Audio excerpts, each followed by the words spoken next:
I can't believe he's here. We got Colin Mochrie. Colin, how you doing? I am good. How are you? Oh my God! I mean, what a nice guy. What? You're such a nice guy. I've got nothing else going on. How? Do you even remember meeting me? Do you, Colin? Yes, you had the show on before us in Edinburgh, so we would watch your large crowds, and then we'd go on. But did you just were like, oh my God, I hate this. You know, this guy's like, he's got all his props everywhere. There's a dog without a face mask. He's he's wandering, you know, he's pacing up and down before the show. I just wish he'd get out my way so that I could go and do my hip prov show. Did you ever secretly deep I down think that? No, I pay no attention to anything that's going around me at any point. But you see, It's all focus on the show. I do this, right? And when I was in Australia a couple of years ago, I was like getting ready to do a show, and this guy came up to me, and he's saying hello to me, and he's asking how everything's going. And I was about to do a show, so I was like, oh yes, you know, things are good. And he said, oh, I'm a magician too. I said, oh great, good job. And then I had to go on stage. Anyway, he went on Twitter, and he was like, oh, I met Piff the Magic Dragon. What a dick. Whereas when I met you, I was like, oh my God, what a nice guy. Colin, I bet we could tweet him and he would probably do the show because he's so nice, and you did. How do I come across as a nicer reptile to the outsider? Oh, that is a damn fine question. Maybe it was just that guy. You know, sometimes magicians are very sensitive, Yes. and maybe there was something in your eyes that he took the wrong way. Maybe he was something in my eyes. Yeah, Yeah, maybe he could that's it. sense. Yeah, if you did that, then yeah, Maybe he he may have could thought, sense a well, competitive. You know, it's like when animals get, they can sense like that. Oh, we're not going to top dog that little dragon. And he got, oh, I he was don't really know. probably feeling insecure, a little vulnerable. He saw there's no way that he was going to reach the heights of Piff, What was his name, and that Alex? just I have no idea now. Let's make up a name for him. Uh, Roger Wand. Roger Wand, good name. Roger one. Roger, if Yeah, you're out there, you don't need to feel so insecure, okay? We've all got our niches. My niche is being Grand Prix Reptile, and your niche is going on stage with a name like Roger Wand. That's a talent. okay. See, I think maybe it's sentences like that that may think make Roger think you're a dick. Yeah, and you will be correct. And honestly, I am. I just found a way to embrace my inner dickness and turn it into something that people would pay money to go and see on stage, but pay Yeah, money to avoid off stage. So, there's not enough of this in showbiz. right. There's a real lack of dick.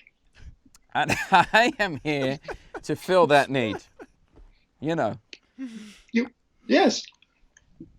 Now, Colin, what are you up to then? Just hanging out? Is that it? I'm just hanging out. Up before this happened, I was really busy. I was had like two tours. I was shooting a movie, so I went from that to being in the vulnerable group in a pandemic almost overnight. What happened? What It was going happened? so You're well. you're a movie star, two North American tours on the go, and suddenly you're in a vulnerable group in the that's quite a fall from Uh, grace. you can't really go much farther.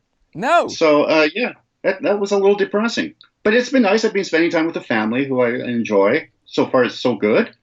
What's it like there? Oh my God. It's like Vegas. When I first moved to Vegas, it was already like the apocalypse. It was, no, what's that? It was like The Walking Dead. Like you go to the Vons, which is the supermarket here, and there would be a lot of people in need of shelter and access to a rehabilitation program wandering around the parking lot pushing empty trolleys. That's like Vegas on a good day. So now it's a nightmare. Wow, not even that good. Yeah, it's like that with face masks. Even, Mm. you know, it's crazy. It's like Vegas is not a place built for the end of the world. It's like it's already a city built in the desert. So, you know, that was never going to make sense.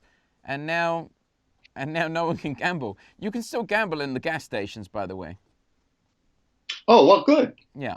So at Yes, least that's something. at least You know, that's life goes something. on. Yeah, I Yeah. don't know, and I think it'll be super strange to go back to doing live tours. How many live shows do you do each year? Uh, Probably about 150 around there, Yeah. 150. Yeah, it's going to be. Like, what are they going to do? Are they going to sell like every third seat? That's what they're talking about. Yeah, they're saying, oh, we'll just do a show where we only sell 30% of the tickets, and then the Yeah. performers can do like 3 shows in a night, and it'll be fine. Yeah, and you can really build on those rolling laughs Oh yeah, from 30% houses. That's going to be amazing. yeah. There's nothing like 2 out of 3 people not existing in the room. That's true, and that really lowers the percentage of people who will actually laugh. Yeah. Oh, yeah, exactly. Because I started off as a close-up magician. So what that meant was people were having a nice time in a restaurant or a bar, and I would go and interrupt them and show them what I'd been doing while I was alone for 8 years. And during this time, I would do jokes. So and they weren't good jokes. I'll give you an example of something that I said to people in the hope that I would be paid money. All right. It was a group of 5 people. 3 of them were women and 2 of them were men. And one of the women said, "Wow, you're like David Blaine." This is after I did a magic trick. And I said, "Yes, but surrounded by less attractive women." Okay, I'm really understanding what Roger Wand was talking about. I think Roger Wand is a real point. He really nailed it. And I learnt then, first of all, that maybe I should work on my comedy. But second of all, that 2 people out of 5 people laughing, because the men thought that was hilarious, 2 out of 5 people laughing is not a good number. But say 200 out of 500 people laughing, that's like you could get away with that. It's not like everyone's going to walk out and go, this guy's terrible. So all No. we're doing is reducing our hit ratio.